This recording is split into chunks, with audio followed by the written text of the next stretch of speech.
Selamat malam pemirsa TVRI Sulawesi Utara, senang sekali kita di Dialog Forum Publik dan pada kesempatan malam hari ini kita coba melihat beberapa pemberitaan yang menarik di 2-3 hari terakhir ini. Nah, barusan BPK memberikan opini kepada pemerintah provinsi dan 15 kota kabupaten se-Sulawesi Utara, mulai dari WTP dan tingkat yang paling kurang enak didengar. Nah, ada yang bersorak-sorai, bahkan Kota Bitung sampai 8 kali berturut-turut meraih predikat WTP, demikian juga Pemprov Sulut sudah sampai 5 kali. Ini sorak-sorai untuk kalangan ASN. Tetapi Kementerian Keuangan Sri Mulyani mengatakan jangan serta-merta diisukan bahwa WTP itu tidak ada korupsi. Di beberapa provinsi WTP tetapi pemerintahnya ditangkap oleh KPK. Nah, kita akan membahas tentang pencegahan korupsi dan opini dari BPK. Sudah hadir dua narasumber, tidak asing di mata telinga publik. Ada Dr. Magdalena Wulur, akademisi kita, dan Alan Berti Lumempo, aktivis kita. Selamat malam. Selamat malam. Oke, saya dulu ke Dr. Lena bahwa ketika ada opini dari BPK, apa yang ada di benak Anda? Pengelolaan keuangannya sudah sesuai dengan standar akuntansi pemerintahan. Artinya alur-alur dalam... Artinya sudah mengikuti prosedur yang sesuai dengan akuntansi pemerintahan. Secara singkat itu tidak ada korupsinya menurut Anda? Tidak ada hubungannya langsung bahwa kabupaten kota itu atau entitas itu mendapatkan WTP itu berarti bahwa tidak ada korupsi. Tetapi yang Anda sebut tadi kan pengelolaan keuangan itu sudah sesuai alur. Bukankah itu yang diharapkan oleh pengelolaan keuangan yang sehat gitu? Ya, pengelolaan keuangannya sehat, tetapi ada celah-celah yang bukan menjadi ranah BPK untuk melihat itu. Di dalam proses pelaksanaan itu, kalau laporannya lengkap dan semuanya bukti ada, itu tidak langsung dikatakan korupsi. Karena kan korupsi itu kan juga terkait dengan suap menyuap, gratifikasi, yang mulai dari proses perencanaan di pemerintahan dan itu tidak terdeteksi di laporan opini BPK. Kalau saya balik ke satu pertanyaan bahwa dengan status predikat opini BPK pada puncak tertinggi wajar tanpa pengecualian, apakah pemerintah yang mendapatkan predikat ini sudah minim tingkat korupsinya? Bisa dikatakan demikian. Jadi kalau dikatakan bahwa mereka itu ada kemauan untuk mendapatkan menyediakan laporan-laporan sehingga mendapatkan WTP, berarti celah-celah yang banyak itu sudah tertutupi untuk peluang adanya korupsi. Tapi bukan berarti tanpa korupsi. Oke, itu kesimpulan Anda gitu ya? Ya. Oke, Bung Berti gimana Anda melihat ketika ada opini, bahkan ini ada 8 kali di Kota Bitung misalnya, Pemprov 5 kali, di benak Anda apa nih? Jadi gini, tentunya kalau kita bicara korupsi itu umum, luas. Nah, kalau indikator hubungannya dengan korupsi memang pengelolaan keuangan itu ada, menjadi salah satu indikator. Tetapi kalau dibilang bahwa ketika mendapat opini WTP itu tidak juga. Karena seperti tadi dijelaskan oleh Ibu Dokter tadi bahwa itu pengelolaan keuangan itu hanya sebagian kecil mungkin. Di antara bahwa korupsi itu ada suap menyuap, ada mungkin gratifikasi dan sebagainya. Memperkaya orang lain atau memperkaya diri sendiri. Nah, bahwa metode pemeriksaan WTP BPK itu lebih kepada administrasi. Itu hanya sebatas opini. Bahwa ketika mereka, saya sering mencontohkan seperti ini, handphone. Ketika diperiksa laporan keuangan, berapa sih handphone ini harga? Ada kwitansi 10 juta, diperiksa deal. Mereka punya patokan harga, oh sudah. Tapi ketika mereka periksa secara administrasi, contoh, oh handphone ini sebenarnya bukan 10 juta, itu cuma 8 juta. Nah di situ ada temuan nanti TGR, 2 juta dikembalikan. Nah itu jadi sifatnya administrasi, jadi tidak ada hubungan dengan korupsi. Tapi begitu masuk dalam ranah korupsi ketika handphone ini rusak, dan ketika dilihat di bedah bahwa ternyata ini bukan iPhone, di dalamnya merek Oppo. Nah, Anda berkesimpulan bahwa pemeriksaan BPK itu tidak sempurna untuk... administrasinya sempurna. Tapi kan BPK juga punya keterbatasan, tidak bisa masuk secara teknis secara sempurna. Bahwa administrasi ketika mereka melihat mana kwitansi, mana ini semua dilengkapi dalam bentuk misalnya SPJ. itu kan hanya semacam opini saja yang diperiksa. Bahwa ada sampel-sampel tertentu mereka periksa sampai ke detail teknis, iya ada semacam itu. Tetapi tidak bisa semua dia bisa masuk. Makanya memang betul kalau bahwa ada banyak mengatakan bahwa tidak menjamin itu korupsi, karena buktinya banyak beberapa daerah juga WTP tapi kepala daerahnya terlibat korupsi. Tapi pemerintah yang menyandang predikat BPK ini sudah sorak-sorai ini. Itu saya bilang bahwa ada indikator ketika dia mendapat WTP bahwa laporan keuangannya itu bagus, nah itu iya. Bahwa laporannya. Jadi itu ada hubungannya dengan tentunya dengan bagaimana kita mengelola tata keuangan dengan ada berdasarkan dengan undang-undang. Kan ada undang-undang dari Kementerian Keuangan. Nah, itu patokannya BPK meriksa itu. Tetapi bahwa itu ada hubungannya dengan apakah itu ada tindak pidana korupsi itu saya rasa tidak. Oke. Kayaknya Bung Berti mirip dengan Dr. Lenda bahwa meragukan predikat WTP itu ya. Anda meragukan gitu? Iya. Seperti itu. Jadi artinya begini, apalagi kita juga sering dipertontonkan dengan ada beberapa dari auditor BPK yang ditangkap KPK lah, ada suap. Tapi oknum kan? Oknum. Itulah saya bilang, karena cara metode mereka memeriksa itu dari administrasinya. Sehingga kalau ada dugaan-dugaan oknum yang bermain dalam pemeriksaan seperti itu bisa saja terjadi. Oke. Badan Pemeriksa Keuangan, Dr. Lena, ini kan namanya pemeriksa ini sudah sangat kompleks, tapi Anda berdua seirama kayaknya. Pemeriksaan keuangan yang paling ideal menurut Anda gimana, Dr. Lena? Kalau dibilang pemeriksaan keuangan yang sudah ideal, itu sudah sangat ideal. Yang dilaksanakan oleh BPK itu sudah sesuai dengan ketentuan. Bahwa prosedurnya dijalankan oleh teman-teman yang sebagai pemeriksa, auditor, itu sudah terlaksana. Bahwasannya yang disampaikan tadi juga oleh Pak Berti, bahwa mereka tidak memeriksa semua dan itu yang lainnya hanya sampel, itu kenyataan. Karena waktu yang diperlukan untuk memeriksa semua itu banyak. Belum uang yang anggaran yang harus disediakan untuk itu, sehingga mereka hanya mengambil sampel saja. Dan kalau kita bilang sempurna, balik lagi, itu sudah sangat baik dan sempurna. Nah, bagaimana kita menggiring pekerjaan BPK ini bisa bermanfaat untuk pencegahan korupsi?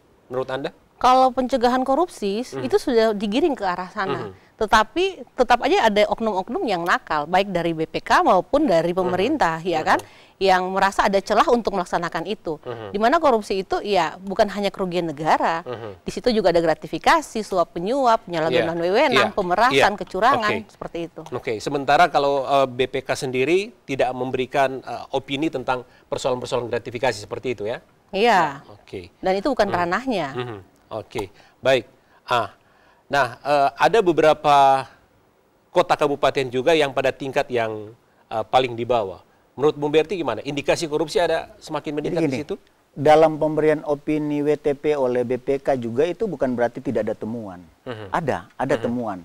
Apakah itu menyangkut ada tuntutan ganti rugi karena kelebihan membayar, misalnya dari satu SKPD kelebihan membayar ke pihak ketiga, itu pasti ada. Jadi dalam pemberian opini WTP itu, kalau kita melihat LHP BPK, itu saya pernah lihat, itu ada juga temuan-temuan. Temuan-temuan yang diberikan untuk dilakukan tuntutan ganti rugi. Jadi tidak serta-merta bahwa secara administrasi, bahwa betul pemeriksaannya sekarang ini kalau mengacu kepada undang-undang sudah baik lah. Tetapi bagi saya sebetulnya di pemerintah sendiri institusi ada juga institusi yang sebenarnya cara metode kerjanya seperti BPK. Inspektorat itu sebenarnya seperti itu cara pemeriksaannya. Tapi memang terkadang internal ya. Tapi memang terkadang independensinya diragukan kalau pemeriksaan itu dari inspektorat karena ada hubungan kepentingan. Hubungan kepentingan ini terlalu besar antara inspektorat ketika dia memeriksa laporan keuangan dari dari SKPD tertentu. Nah, kembali lagi BPK bahwa ada temuan ya pasti ada. Apalagi yang disclaimer, tentu lebih banyak lagi. Nah, biasanya WTP itu kalaupun ada temuan selain saya bilang tadi tuntutan ganti rugi, biasanya juga dalam pengelolaan aset.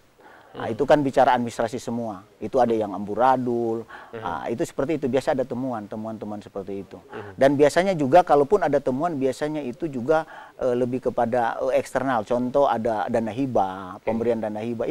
Ini seringkali juga. Apakah itu pemberian dana hibah ke pihak-pihak swasta, ke LSM, Ormas, maupun ada juga sampai itu ke tempat-tempat ibadah. Itu biasa sampai ada temuan. Dan itu juga ada biasa di LHP ketika opini WTP. Itu begitu, Bang. Oke, baik. Kita akan bicara soal pencegahan korupsi, termasuk di beberapa kota, kabupaten, dan provinsi. Menarik, Dr. Lena mengajar tentang mata kuliah pendidikan anti korupsi ya.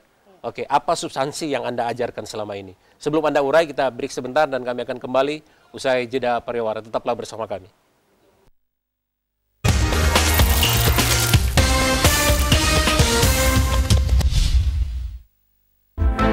Informasi Sulawesi Utara.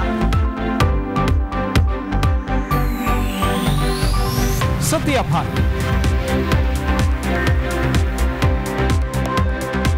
Aktual. Terpercaya.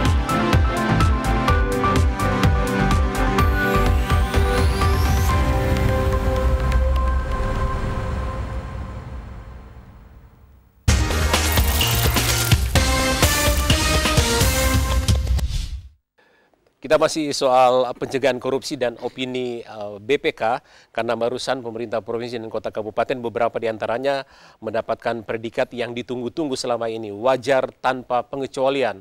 Ini luar biasa untuk seorang pejabat dan ASN menerima. Nah, Dr. Lena mengajar pendidikan anti korupsi ya, mengajar di mana selama ini? Di IPDN. IPDN ya, Iya, di mata Tampusu. kuliah ini, di mata kuliah ini tidak di Unsrat? Anda di Unsrat juga? Iya, tidak di Unsrat. Oke, hanya di IPDN? IPDN dan Poltekkes yang lalu. Oke, ini sudah masuk kurikulum ya? Sudah masuk. Oke, kenapa di Unsrat? Anda dosen di Unsrat juga tidak masuk di Saya sana? juga tidak mengerti, Pak. Oh ya, ini Karena itu sudah di berapa kali dimasukkan, Oke. tapi tidak diterima. Atau rektornya mungkin takut dengan mata kuliah ini? Sepertinya. Gitu ya? Oke, walaupun substansi dari isi ini mungkin sudah ada di awan-awan pemirsa, tapi apa sih yang diajarkan? Apalagi ini kan di Tampusu sana, menelurkan mereka yang akan menjadi pemimpin di beberapa instansi. Apa yang Anda ajarkan di situ? Ya, mereka sebagai praja, kemudian nantinya mereka akan jadi pejabat, entah mereka jadi camat atau lurah, ya kan? Mereka itu diajarkan kurikulum itu dari KPK. Kemudian dimasukkan, kita belajar tentang 7 ciri-ciri korupsi, dan kemudian mahasiswa itu secara praktek juga diajarkan bagaimana di lapangannya seperti apa untuk menghadapi korupsi. Korupsi itu bisa tersistem atau dari orangnya. Oke. Dan itu diajarkan selama 1 semester, dan bagi mahasiswa-mahasiswa yang berintegritas, mereka itu dapat penghargaan dari teman-teman dari PBAK, komunitas PBAK maupun dari KPK. Kalau dalam kaitan pengelolaan keuangan, apakah yang Anda ajarkan juga bagaimana rapi mengelola keuangan? Iya, pastinya sesuai dengan ketentuan. Karena kalau tidak sesuai dengan ketentuan ada indikasi korupsi, ya kan? Gitu. Jadi kalau umpamanya anggaran itu pos-pos anggaran, keluarnya untuk perencanaan untuk membuat mungkin makan minum, tapi dikeluarkan untuk membeli kertas dan sebagainya, itu aja sudah penyalahgunaan. Seperti itu. Apakah ini bisa jadi kontraproduktif? Seorang ASN yang pinter di mata kuliah Anda justru akan lebih banyak tahu, berkelit bagaimana mereka bisa korupsi, tapi ya berkelit di sana sini gitu. Itu tak terhindarkan, tetapi itu dikembalikan lagi ke masing-masing pribadinya. Karena kalau benteng moral saja di agama tidak bisa lagi, ya kan? Apalagi kita yang hanya mengajar 1 semester, sedangkan agama diajarkan itu sejak berapa SKS itu? 2. 2 SKS ya, baik di Poltekkes maupun di IPDN ya. Oke, Bu Berti sebagai aktivis anti korupsi gimana respon Anda? Ini kayaknya hanya 2 kampus yang suka dengan mata kuliah ini. Ya itulah saya bilang, sebetulnya ini kan secara ketentuan juga sudah ada surat dari Dikti tentang ini harus dimasukkan ke kurikulum, khususnya perguruan tinggi. Saya pernah juga sering melakukan hal-hal seperti itu di kampus-kampus ya, walaupun memang kita tidak terikat jadi satu mata kuliah, hanya menjadi semacam mata kuliah umum. Seperti itu. Sebetulnya ini perlu sekali dalam rangka upaya pencegahan, karena bicara korupsi itu sebetulnya bahasa aslinya bicara tentang perilaku seseorang. Itu artinya sampai bahasa kasarnya itu seperti perilaku yang biadab, bayangkan seperti itu. Itu kalau mau lihat secara teori apa dari korupsi itu. Tentunya ketika bicara perilaku, tentunya bicara. Nah, itu harus diberikan pengajaran-pengajaran itu bahkan dari sampai sekolah dasar. Bahkan sebetulnya kalau materi pendidikannya itu dari sampai TK ada. TK, PAUD ada, itu seperti itu. Apakah dalam bentuk misalnya visual saja, gambar-gambar, video itu seperti itu. Dan itu memang saya sangat menyesalkan kalau memang ada beberapa perguruan tinggi yang masih alergi untuk itu dimasukkan dalam satu kurikulum, karena jujur kebanyakan itu yang ditangkap para pelaku koruptor itu kan orang-orang yang berpendidikan tinggi. Itu orang-orang yang gelarnya itu sudah mungkin tidak ada tempat lagi. Nah, karena itu kita memulai itu justru dari perguruan tinggi. Nah, itu. Jadi apa yang dilakukan oleh Dr. Ellen ini sangat luar biasa, patut diberikan apresiasi karena dia gencar selain selain melakukan upaya pencegahan lewat pendidikan, juga mau bersuara tentang terjadinya korupsi-korupsi di perguruan tinggi. Nah, itu sebetulnya perlu kita berikan apresiasi seperti itu. Oke. Baik, Dr. Lena, ini menarik kalau kita cermati pemimpin-pemimpin di daerah kita. Saya catat ini ada 4 kepala daerah yang barusan talaut juga, yang sudah ditangkap, diproses, bahkan dijebloskan oleh KPK di dalam tahanan. Sudah stadion berapa sih sebetulnya korupsi di daerah kita menurut Anda? Kalau stadium 1, 2, 3, 4, stadium 3, Pak. Stadium 3 ya? Iya. Belum separah dengan berarti ada kota kabupaten lain yang di tanah air yang lebih parah gitu ya? Artinya kebetulan saja belum kena. Kebetulan saja gitu ya? Oke. Iya. Nah, saya sebut saja di Minahasa Utara, kemudian di Manado ada Jimmy Rimbarogi, Minahasa Utara ada Foni Panambunan, di Kota Tomohon ada Jefferson Rumayar, dan barusan di Talaut dengan bupatinya gitu ya. Iya. Melihat figur-figur ini, apa yang menyebabkan sebetulnya mereka bisa korupsi? Kalau dari saya, kita lihat bahwa kepala daerah itu waktu pertama kali terpilih, kemudian melaksanakan 1-2 bulan itu sangat masih integritasnya tinggi. Tapi berjalannya waktu, ya kan, punya bawahan-bawahan yang merangsang untuk melaksanakan itu, sehingga akhirnya itu dianggap budaya. 1-2, dan itu jangan salah, itu bukan dilakukan baru sekali itu aja, sudah berapa kali dilaksanakan ya, dan itu kebetulan kedapatan. Nah, ini yang harusnya dicegah ketika seorang pemimpin harusnya tetap konsisten terhadap komitmennya. Dan itu yang disayangkan. Itu yang menyebabkan hal tersebut. Kita tidak bisa terlalu berpikir, kita tahu ya, lurus-lurus begitu ya. Dalam arti seperti ini, Pak. Kita tidak menganggarkan jika misalkan orang kementerian atau pejabat datang yang lain. Tapi kan tidak mungkin kita tidak jamu. Pertanyaannya dari mana uang itu? Ya kan? Akhirnya kepala-kepala dinasnya dan kadisnya memberikan uang tersebut. Dianggap itu sebagai hadiah, ya kan? Yang salah itu adalah tidak melaporkan pada KPK, ya kan? Hadiah-hadiah yang diterima harusnya dilaporkan, sehingga jika ada muatan-muatan negatif di balik pemberian tersebut, KPK sudah backup gitu. Persoalan gratifikasi ya yang menjadi pemicu.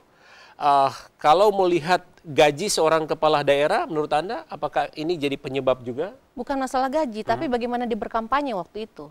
Mungkin dia harus bayar hutang, dia harus berbayar terima kasih pada orang-orang lain, jadi memicu untuk itu.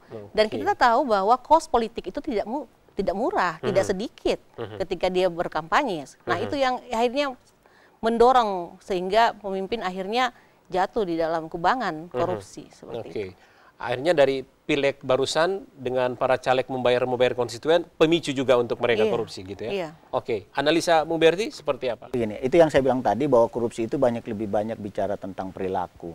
Ada banyak faktor memang kenapa terjadi korupsi, apakah itu faktor internal sistem yang ada di pemerintahan yang memang kadang-kala juga amburadul, apakah regulasinya yang hubungan dengan tata kelola keuangan ataupun peluang-peluang. Nah, tetapi perilaku-perilaku konsumtif di luar internal institusi juga pengaruh, apakah keluarga. Nah, makanya kita seringkali melihat kan contoh kejadian kemarin kepala daerah Kabupaten Talaut. Bayangkan harga diri seorang kepala daerah hanya dihargakan dengan tas lah, cincin lah. Itu kan perilaku-perilaku yang karena konsumtif, karena pingin sesuatu yang sangat berlebihan, itu sehingga terjadi. Dan itu memang salah satu faktor yang terbesar juga seperti itu. Gaya hidup itu sangat pengaruh. Makanya dalam teori korupsi itu juga mempengaruhi, salah satu adalah gaya hidup kita, karena perilaku. Di luar memang di dalam itu sistem juga kadangkala punya faktor utama menunjang bahwa orang itu bisa korupsi. Itu seperti itu. Selain itu saya bilang tadi, dan saya melihat bahwa hal seperti ini memang perlu peranan semua pihak. peranan semua pihak kita mendorong supaya terjadinya upaya-upaya pencegahan, Bung Redi. Karena memang bicara tentang seberapa kompleksnya korupsi yang ada di Sulawesi Utara, betul bahwa ini sudah memasuki stadium yang sangat luar biasa. Kalau Dr. Lina stadium 3 ya seperti itulah. Stadium 3 juga 3, ya? Iya. Sudah mau stadium 4 ya, tapi belum ditangkap. Iya, tunggu giliran. Baik, tahan dulu, kita buka line telepon dulu. Baik, pemirsa, dalam topik pencegahan korupsi dan opini BPK, kami buka line telepon 864293 maupun 864393 untuk Anda yang menyaksikan siaran langsung. Silakan, ada 2 line telepon di layar kaca Anda. Silakan menelpon di situ satu persatu. Silakan. Ya, selamat malam. Bapak Ibu silakan. Ya, halo. Selamat malam. Oke, bisa dikencangkan suaranya, Bapak? Halo? Ya, sudah tersambung. Halo, selamat malam. Selamat malam, Pak. Dengan siapa? Dengan siapa, Pak? Oke, nanti... Pak Jali di Pal 2. Oh ya, Pak Jali, silakan, Pak Jali. Ya. Ya, selamat malam untuk 2 narasumber ya. Malam. Malam. Kalau saya melihat ya, ini bukan perilaku. Ini sistem yang melunturkan integritas kepala daerah gitu. Kita mempunyai sistem demokrasi yang super mahal. Malaikat pun jadi kepala daerah di Indonesia ini dia akan korupsi.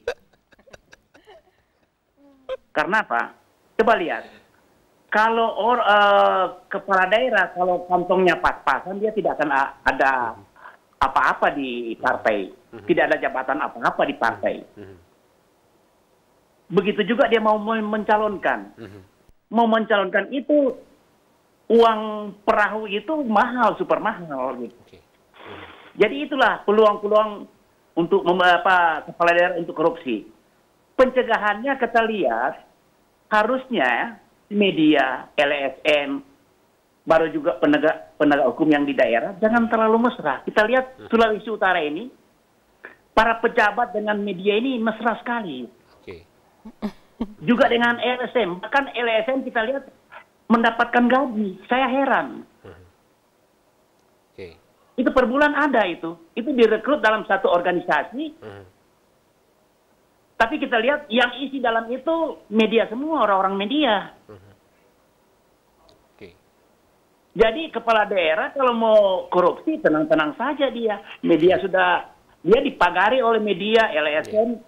Bahkan kita lihat para penegak hukum ada di situ. Jadi orang masyarakat jarang ada berita-berita korupsi gitu. Apalagi di Kota Manado.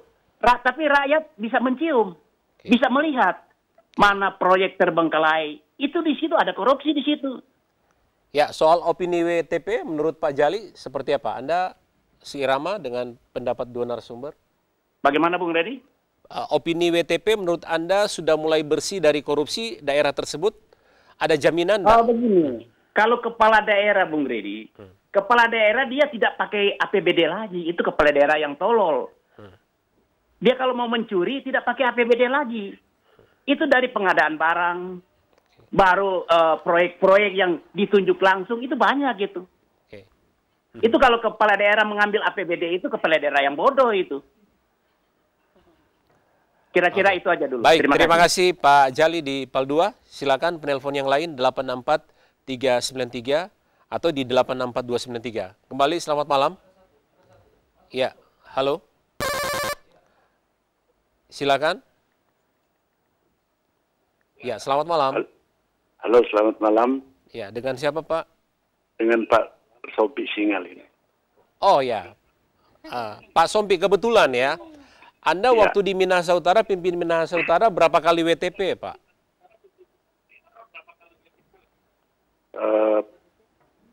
Satu kali, masih 1 kali. 1 kali ya? 1 kali WTP. Kebetulan Anda menjabat kurang lebih 4 tahun ya kalau tidak keliru. Artinya saya mau tanyakan kenapa tidak? Oh ya, kenapa sisanya tidak WTP? Anda sedikit bisa bongkar-bongkar ceritanya enggak, Pak Sompi? Jadi begini, ya. Kalau mau ingin sampai WTP, tentu kan kita memperbaiki administrasi. Oke. Nah, administrasi itu tentu tidak secara sporadis dia jadi. Ya. Ya. Tetapi dia bertahap. Ya. Jadi dari contoh saja, dari disclaimer, kemudian dia meningkat sampai BTP. Ya. Ya. Nah, pada akhirnya kan waktu periode kami itu akhirnya BTP. Ya. Seperti itu. Tapi memang saya bisa menjelaskan begini. Ya. BTP itu bukan jaminan. Tidak ada korupsi. Jadi BTP itu sebenarnya penilaian administrasi yang sudah baik, tetapi belum tentu tidak ada korupsi. Karena kalau berbicara korupsi, saya mendukung Pak Donald, ya. Pak Donald siapa nih, Pak? Maksudnya saya tidak yang ada kedua bapak ini, bapak dengan ibu. Oh ya, narasumber ya. Salah nama kali. Oke, Pak Berti dan Dr. Pak Berti. Magdalena. Ya, oke. Ya. Dan ibu ya. Tapi, karena begini. Tapi sebelum kalau lanjut, berbicara korupsi itu kan tergantung dari hati nurani kita. Oke. Hati nurani kita. Kalau kita sayang untuk daerah kita dan masyarakat kita, maka kita hendaknya menghindarkan korupsi itu. Karena apa? Karena kalau berbicara korupsi, berarti kita pakai uang rakyat. Ya, Pak Sompi, yang menarik ketika Anda menerima predikat WTP, ya, ketika Anda Bupati Minahasa Utara, apa reaksi mulai dari Sekda dan ASN Anda? Apakah mereka sorak-sorai juga memberikan kesan kepada publik tidak ada korupsi? Waktu itu seperti apa, Pak? Jadi maksud saya begini, waktu itu administrasi kita sudah mulai membaik, ya. Oke. Karena kita kan daerah yang baru. Ya. Pada waktu itu. Nah, jadi sedikit demi sedikit, langkah demi langkah kita memperbaiki administrasi kita, dan pada akhirnya kita bisa mencapai WTP yang terakhir waktu itu, waktu kami. Dan oleh sebab itu pesan kami yang terakhir ya, kalau kita sayang daerah kita, sayang kabupaten kita, baik, provinsi kita, maka kita menghindarkan dari hal-hal yang tidak diinginkan oleh masyarakat kita, ialah korupsi itu sendiri. Satu hal yang terakhir lagi, Pak Sompi, kebetulan Anda eksekutif yang hadir pada malam hari ini. Apakah pada saat mendengarkan keterangan dari BPK, pada saat itu juga Kepala BPK Sulawesi Utara menyampaikan yang predikat WTP tidak menjamin daerah tersebut tidak ada korupsi? Apakah sering didengarkan seperti itu waktu pertemuan menerima? Benar itu. Disampaikan seperti itu? Ya. Oke. Jadi itu yang saya katakan tadi, yang pertama bahwa meskipun kita WTP, tapi tidak menjamin kita tidak ada korupsi. Oke. Baik. Terima kasih. Atau kemudian sebaliknya, kalau kita disclaimer misalnya, belum tentu juga kita ada korupsi di dalamnya. Baik. Pak Sompi Singal, mantan Bupati Minahasa Utara, terima kasih. Dan silakan penelpon yang selanjutnya. Bung Me. Ya. Oke. Selamat malam. Halo. Ya. Halo. Selamat malam, Ibu. Selamat malam. Silakan. Ya. Ini dari Ibu Rita di Keragi. Oke. Keragi.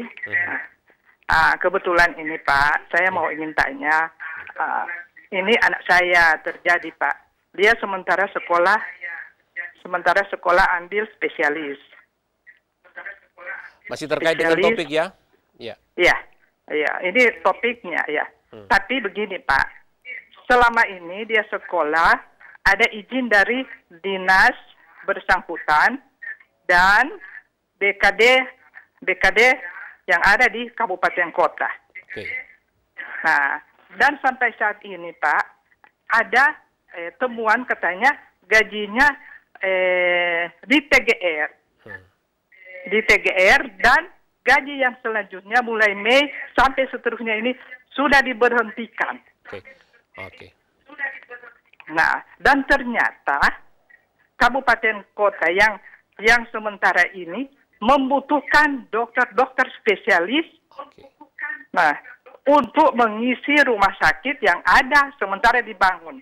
Oke, karena persoalan mungkin TGR-nya karena ada izin dinas tidak ada. Mereka harus membantu. Tetapi sampai sekarang ini justru dikenakan TGR, katanya TGR dan gajinya sudah diberhentikan. Mohon penjelasan Pak. Mudah-mudahan bisa dijelaskan mohon penjelasan Pak. Ya. Baik, terima kasih Ibu. Terima kasih Ibu Rita di Kairagi. Oke, banyak penelpon, kita tahan dulu. Mulai dari Pak Jali, kemudian Pak Sompi Singal dan Ibu Rita sebelum dua narasumber menanggapi ya.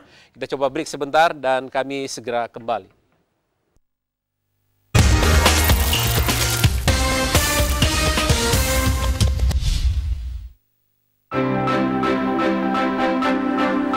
Halo Citizen, apa kabar? Senang sekali saya Happy Guritman kembali menemani Citizen dalam jurnalisme halayak. Ragam peristiwa dan kejadian menarik dalam dan luar negeri. Hasil liputan dari berbagai netizen di seluruh belahan dunia. Kami suguhkan menemani liburan akhir pekan Anda. Jurnalisme halayak, setiap Sabtu pukul 16.30 waktu Indonesia Barat. TVRI, media pemersatu bangsa.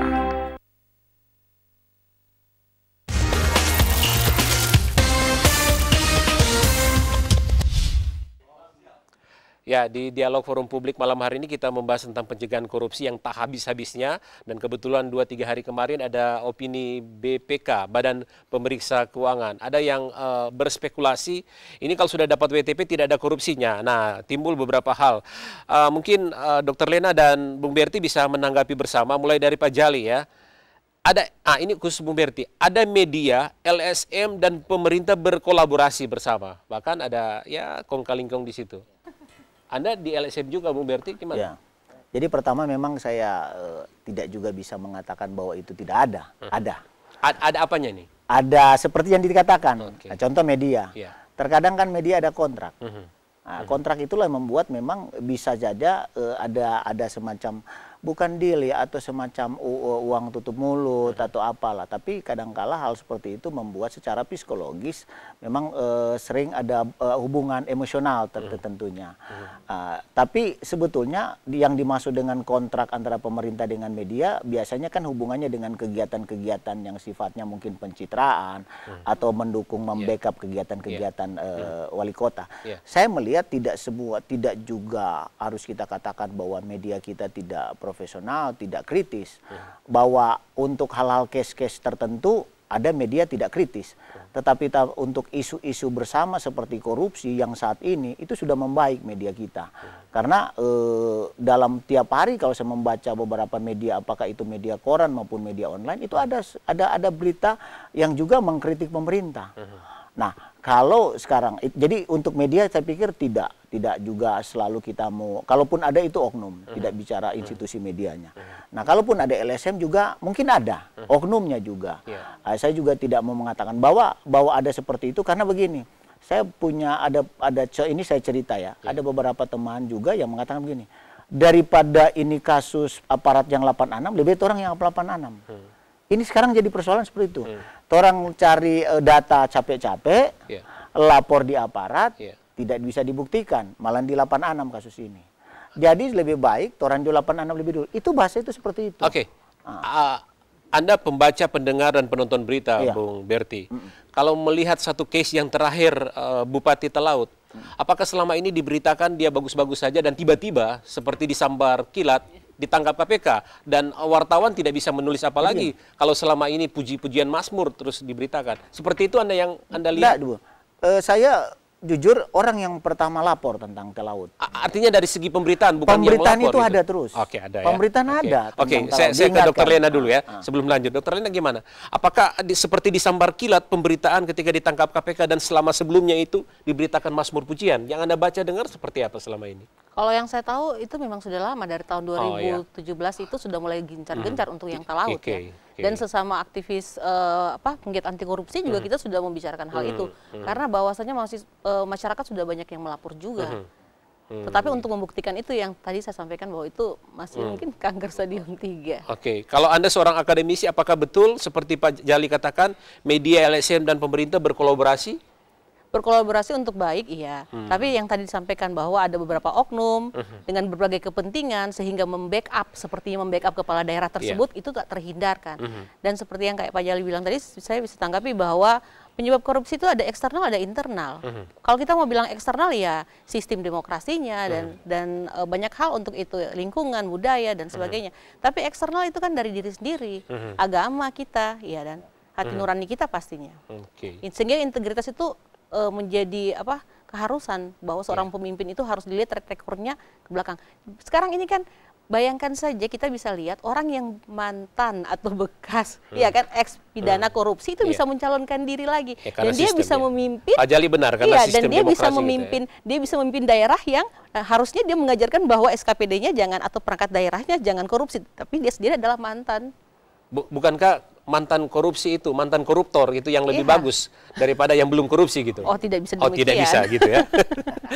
Oke, tadi dipertegas oleh mantan Bupati Minahasa Utara Pak Sompik Singgal. Tadi saya konfirmasi lagi bahwa dalam penyampaian opini BPK juga menyampaikan WTP itu bukan jaminan tidak ada korupsi. Anda berdua sepakat ya? Ya, saya sepakat. Dan juga bukan jaminan orang yang disclaimer itu korupsi. Sebaliknya juga demikian, karena bisa saja dia disclaimer karena dia tidak mungkin mau membayar oknum BPK yang bisa jual beli kita tahu di kasus tahun 2017 dan 2018 ya di Kementerian Desa kita tahu bersama ya kan sampai Irjen juga kena auditornya disuap gitu ya. Dan mungkin itu juga merupakan integritas dari kepala daerah yang tidak mau untuk kong kali kong ya kan. Dan bukan berarti waktu WTP juga ketika pemeriksaan aset bisa saja asetnya diadakan. Oh iya kan umpamanya pada saat pemeriksaan aset mereka cari asetnya sehingga ada dan jadi complicated, itu harus dilihat case per case, tidak bisa langsung digeneralisir sehingga masyarakat itu kita harus edukasi masyarakat untuk tidak melihat itu sekedar WTP itu berarti tidak korupsi, bahwasannya itu mengarah ke situ tapi jangan menjudge untuk kabupaten kota yang lain yang disclaimer. Ada beberapa kota kabupaten masuk provinsi yang WTP. Yang Anda sebut tadi dokternya bahwa mendapatkan opini WTP, ada indikasi juga disuap auditornya? Ya bisa, kan kita sudah tahu bersama, ya kan? Karena itu ada celah untuk namanya konfirmasi ya kan, celah untuk menunjukkan ini loh hasilnya. Oke, mudah-mudahan Pak Sompik Singgal bisa masuk lagi ya untuk konfirmasi apakah WTP ini bisa ada suap-suap yang tidak bisa dibuktikan gitu ya, Bung Berti. Bukan tidak bisa dibuktikan, sudah terbuktikan yang lainnya Kemendes juga. Artinya kalau tidak terbukti untung-untung kebetulan stadium 3 masih. Kan tadi kita kenapa mungkin Dr. Ellen mau mengatakan itu karena kemarin kejadian ketika KPK menangkap seorang auditor BPK itu dia pernah pegang perwakilan Sulawesi Utara. Dan dia tahun 2017. Jadi akhirnya orang beranggapan bahwa dia memimpin gitu. Iya, pasti. Hal seperti itu dia praduga tak bersalah ya, Bu Berti ya. Tapi kita berani mengatakan bahwa begitu karena sudah terbukti. Oknum ya, kita bicara oknum. Ya, Bu Berti dan Dr. Magdalena, Ibu Rita ingin meminta bantuan Anda. Kebetulan case-nya seorang anak yang ada izin dinas, kemudian dibutuhkan, tapi toh ini dapat TGR. Dia tidak sebut kabupaten kota mana, tapi minta pendapat Anda berdua. Bisa enggak dibantu ini? Gini, mungkin Pak Berti dulu. Ya gini, kita tentu biasanya yang mengeluarkan TGR itu kalau tidak inspektorat BPK, lewat majelis TGR, ketuanya sekretaris kota atau sekretaris daerah. Nah, saya tidak tahu yang dimaksud Ibu ini kan kita belum tahu buktinya. Biasanya yang saya tahu kalau dia punya izin dalam hal ini kepala daerah, yang tidak dibayar itu biasanya tunjangan. Tapi gajinya tetap jalan. Jadi kalaupun dia ada izin terus dapat TGR, mungkin tunjangannya yang dibayar akhirnya diminta kembalikan. Karena saya tahu saya kalau ada izin seperti itu, apakah izin sekolah ya, karena sekolah dapat izin, itu tunjangannya aja tidak dibayar, gajinya tetap jalan. Nah persoalan ibu ini saya tidak tahu itu di mananya yang TGR. Apakah tunjangannya atau semuanya? Kalau semuanya, setahu saya berarti tidak ada izin, karena yang pengetahuan saya sesuai dengan ketentuan itu biasanya yang. Tapi izin dinas ya? Izin dinas, harus izin dinas. Tapi ada izin dari BKD katanya. Ya, nah itu dia BKD, saya bilang. Nah, itu biasanya sampai wali kota yang mengeluarkan. Nah kalau BKD bisa aja itu mungkin. Itulah, ini kan perlu pembuktian, Bung Redi. Yang saya tahu yang tidak dibayar itu hanya tunjangan. Nah kalau ada TGR bisa saja ini dikembalikan tunjangannya, TGR ini tunjangannya. Tapi kalau tidak dibayar sama sekali gaji itu tidak bisa, karena itu memang sudah hak. Nah, sama kan ketika dia beda dia dengan cuti juga, cuti besar atau apa itu tetap jalan tuhnya. Itu mungkin dari saya seperti itu. Dokter Rena gimana? Baik, ini menarik kalau dari saya. Bisa saja ada case-case lain seperti ini. Di Unsur aja demikian kan, ribut dengan TGR. Dosen melaksanakan kewajiban dan kena TGR. Tidak melaksanakan kewajiban, tidak naik pangkat. Ya kan?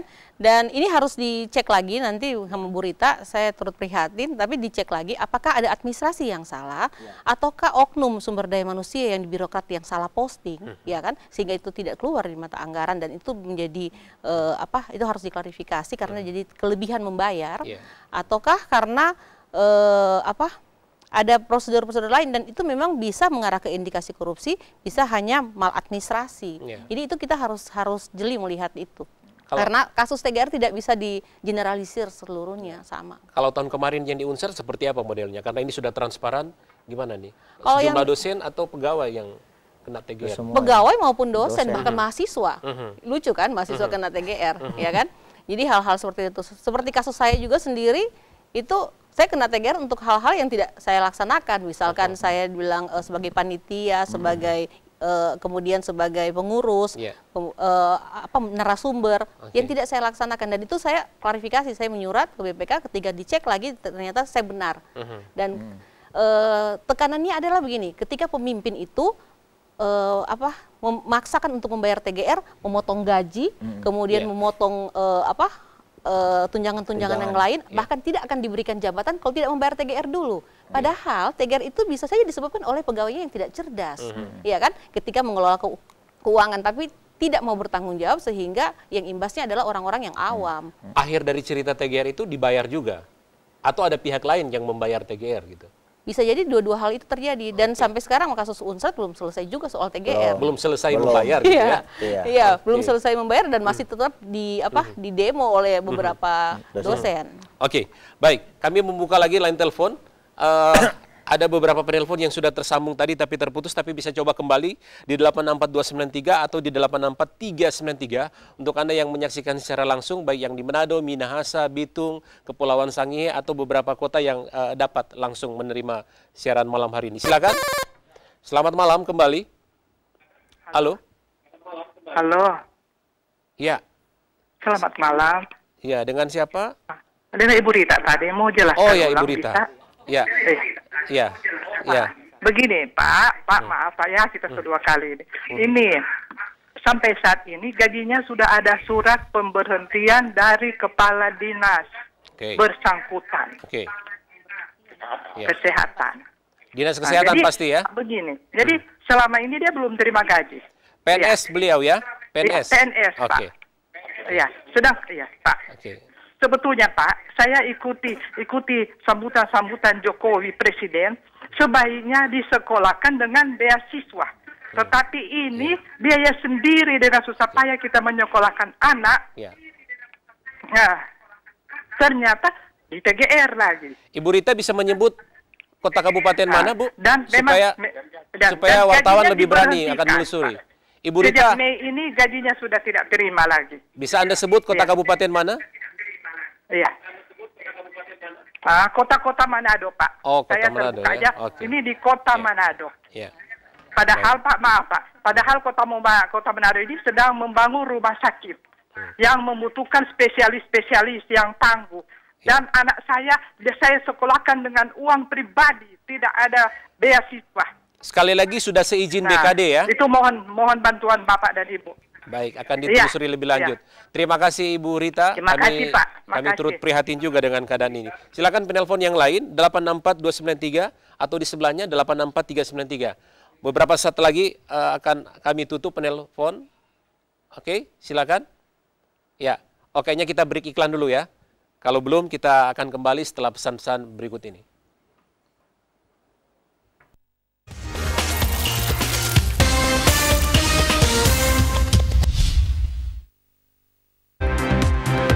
Selamat malam, Dunia Dalam Berita kembali menjumpai Anda dengan serangkaian informasi dari berbagai penjuru dunia bersama saya Robi Tamdani. Dan saya Kamila Aswan.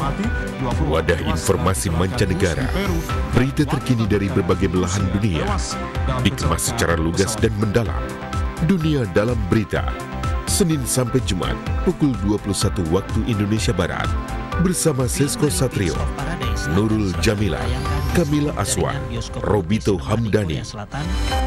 TVRI, media pemersatu bangsa.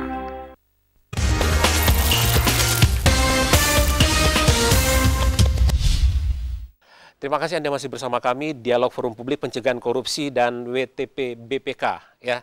Masih dengan Bung Berti Lumempo dan Dr. Magdalena Wulur, akademisi kita. Oke, kayaknya persoalan Ibu Rita mudah-mudahan bisa di blow up dan ada penyelesaiannya yang terjadi di Dinas Kesehatan Kota Manado, pasti ya. Karena seizin BKD dan sangat pelik persoalannya, mudah-mudahan bisa diselesaikan.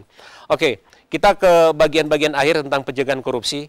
Apalagi sih yang perlu dioptimalkan, Dr. Lena, untuk pencegahan korupsi di daerah kita, Sulawesi Utara? Oke, kita terima penelpon dulu ya. Anda penelpon terakhir saja, karena waktu kita hampir habis. Ya, halo. Selamat malam Pak Redi, dengan Pak Sompi Singal ini. Oh ya, yang ditunggu nih Pak Sompi. Ya, oke. Tadi ada indikasi bahwa kalau dapat WTP itu bisa suap-suap untuk auditor, enggak ya?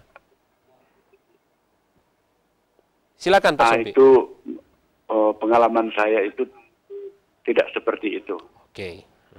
Tidak seperti itu. Ya. Karena saya ingin waktu periode saya ingin sekali untuk memperoleh WTP, tapi bertahap. Jadi disclaimer, WDP, baru WTP. Ya. Ya. Menurut saya kalau saya langsung tembak kemungkinan bisa begitu, tapi tidak seperti itu. Iya. Nah, ya. Saya berterima kasih kepada Ibu Dr. Lena bersama dengan Bapak Berti ya. Nah, ini tokoh-tokoh kita di Sulawesi Utara ini yang dapat memberikan pencerahan dari agar supaya kita menjadi orang-orang yang benar-benar dapat membantu masyarakat, melayani masyarakat dengan baik. Ya. Ya, Pak Sompi. Karena dengan adanya keterangan-keterangan seperti ini, maka sebenarnya ini salah satu cara untuk menghindarkan kita dari perbuatan-perbuatan yang tidak sesuai dengan kehendak daripada masyarakat dan kita semua. Pak Sompi, saya ingin bertanya, jadi tadi disinggung. Pengalaman saya, Pak Sompi, halo, Pak Sompi, satu pertanyaan menarik untuk Anda bahwa silakan, waktu bagaimana? pencalonan tempo hari, Anda mengeluarkan berapa duit untuk pencalonan, sehingga tadi disinggung ini bisa politik balik modal ketika menjabat. Apakah ongkos waktu pilkada itu sangat luar biasa? Menurut saya, menurut saya. Ya. Kalau berbicara soal pencalonan, itu pasti mengeluarkan duit. Bisa setara nggak dengan pendapatan? Iya. Itu. Oke. Jadi kita tidak dapat memberikan begini. Oh, ini berdagang. Kalau saya keluarkan modal sekian, dia bisa kembali sekian. Itu jangan calon kalau begitu. Jangan mencalonkan diri, jangan. Sebab kita ingin menjadi pemimpin itu untuk menyejahterakan masyarakat. Oke. Dan juga untuk kemuliaan Tuhan. Jadi seperti itu. Baik. Jadi ini jadi kaitan dengan iman. Oleh sebab itu, kalau kita ingin menjadi pemimpin, Berarti kita menjadi seorang pemimpin yang dapat melayani masyarakat dengan sebaik-baiknya. Baik. Nanti ada balasan Tuhan kepada kita kalau kita menjadi pemimpin yang baik. Baik. Makasih. Terima kasih Pak Sompi Singal, mantan Bupati Minahasa Utara, yang kalau tidak keliru beliau akan calonkan lagi nih ya. Oke, silakan catatan terakhir dari Dr. Lena, gimana pencegahan, mengoptimalkan pencegahan korupsi di Sulawesi Utara? Saya terlibat di komunitas pendidikan budaya anti korupsi (PBAK). Jadi saya lihat di situ kalau kita bicara soal bagaimana sih mencegah korupsi secara eksternal. Kalau eksternal kita bicara dari anak-anak kecil, dari PAUD. Yeah. Jadi kita ngajarin mereka, saya juga termasuk guru di situ. Jadi kita senam, cerita, dongeng, itu penting sekali. Kemudian tadi beberapa media yang disebut oleh Bro Berti tadi. Tapi kalau bicara itu eksternal, internalnya ya mulai dari diri sendiri. Saya juga sebagai dosen yang harus memegang integritas, di mana saya juga harus menunjukkan bahwa tidak ada pungli, tidak ada kong kali kong dalam pemberian nilai dan sebagainya, seperti itu. Dan kalau terkait juga dengan yang tadi disampaikan oleh Pak Sompi, sama-sama ini orang Minut, ya kan? Saya sampaikan bahwa pada integritas yang sama itu biasanya ada kebenturan kepentingan. Yang paling susah di korupsi terjadi itu juga benturan kepentingan. Tapi saya tidak bilang semuanya ya kabupaten kota. Ada kabupaten kota ya, ada satu kota yang saya dampingi, saya lihat sendiri prosesnya, di mana wali kotanya itu sama sekali tidak ada money politik atau cost politik. Jadi saya mendampingi dan saya lihat, dan saya juga lihat memang kebanyakan beberapa kabupaten kota yang alergi terhadap, mungkin Pak Berti juga nih alergi ya. Itu memang kayak sepertinya ada indikasi-indikasi seperti itu. Sehingga ada kabupaten kota yang sangat welcome, itu mereka meminimalisir, mungkin tidak sempurna, tapi sudah meminimalisir korupsi yang ada. Dan kemudian untuk Ibu Rita ini sangat memprihatinkan. Coba dipikirkan, banyak orang mati hanya karena kekurangan dokter. Dan ini dokternya malah disuruh TGR, dan ini sangat bagi saya sangat sadis. Bukan panas-panas Ibu Rita nih ya? Bukan panas-panas Ibu Rita, sekarang anak saya juga dokter, dokter muda, jadi saya berharap anak saya juga tidak begitu ya. Dimana sekolahnya kan mahal, ya kan? Kemudian sudah bayar sendiri, kemudian dipecat, itu prosedurnya di mana begitu kan? Ini mungkin kita belum tahu ya kasus sebenarnya, tapi secara sekilas dilihat dari yang disampaikan Ibu Rita, emosi kita seperti rasanya ini sangat tidak adil. Iya, output perguruan tinggi juga yang akan menanamkan integritas. Dengar-dengar di kampus Anda masih ada dokter, maksud kami dosen yang minta-minta uang untuk nilai mahasiswa, masih ada nggak? Oknumnya masih ada. Masih banyak atau masih ada? Masih ada, 75%. Masih ada ya? 75%? Iya. Anda bisa sebut di kampus, di fakultas mana? Indikasinya? Beberapa kampus tidak melaksanakan itu. Iya. Tapi ada beberapa kampus iya. Lebih banyak di eksak atau non-eksak nih? Non-eksak. Oke. Bu Berti, metode pencegahan korupsi yang paling efektif itu seperti apa nih? Saya tentu tidak masuk ke lebih kepada teknisnya, tetapi yang mau saya pesankan di sini bahwa mencegah ini peranan kita semua. Marilah kita memulai itu dari keluarga sendiri. Jadi ada ibu-ibu yang punya suami pejabat, tolonglah perilaku itu tidak terlalu konsumtif. Karena kadangkala itu menjadi faktor utama juga. Mulai bertanya-tanya, kalau selama ini tidak bawa pulang martabak, kemudian bawa pulang martabak, tanya ini uang dari mana gitu ya. Betul. Jadi permintaan-permintaan yang terlalu berlebihan itu membuat akhirnya para pejabat, khususnya suami-suami, akhirnya yang sebetulnya tidak punya keinginan akan punya keinginan. Apalagi ketika sistem memberikan peluang. Jadi saya hanya memberikan pesan moral kepada mari ini semua juga peranan kita semua, keluarga di rumah, anak-anak, istri atau suami. Itu untuk mencegah ini dari diri kita sendiri. Mungkin itu hanya itu. Oke, satu hal yang terakhir, bahwa budaya ketertutupan anggaran itu satu pemicu untuk korupsi. Bagaimana Dr. Lena menilai keterbukaan informasi di badan publik, baik di kampus maupun instansi pemerintah? Sudah seperti apa bagi? Kalau di perguruan tinggi agak tertutup. Agak tertutup saya konsultan di kabupaten kota. Kalau saya lihat kalau di kabupaten kota juga sangat transparan. Dan itu buka-bukaan lagi. Baik APBD-nya maupun pertanggungjawabannya bahkan semut pun bisa melihat transparannya, ya kan? Tetapi di dalam hal itu ada bergening-bergening dan kepentingan yang memang benturan kepentingan itu yang harus kita lihat. Di kampus juga ada benturan kepentingan, dan sebenarnya di kampus sendiri harusnya teredukasi untuk hal ini, di mana kampus itu kan sebagai benteng moral. Ya kan? Dan yang menghasilkan produk sebagai pemimpin-pemimpin bangsa. Jadi itu sangat dua kampus yang Anda masuk di IPDN dan kampus Unsra, mana yang tertutup menurut Anda? Yang Anda sebut tadi di mana? Pasti yang terbuka yang sudah menerima masuknya kurikulum PBAK. Tersurat. Bu Berti, penilaian Anda tentang keterbukaan informasi publik sebagaimana Undang-Undang 14 2008?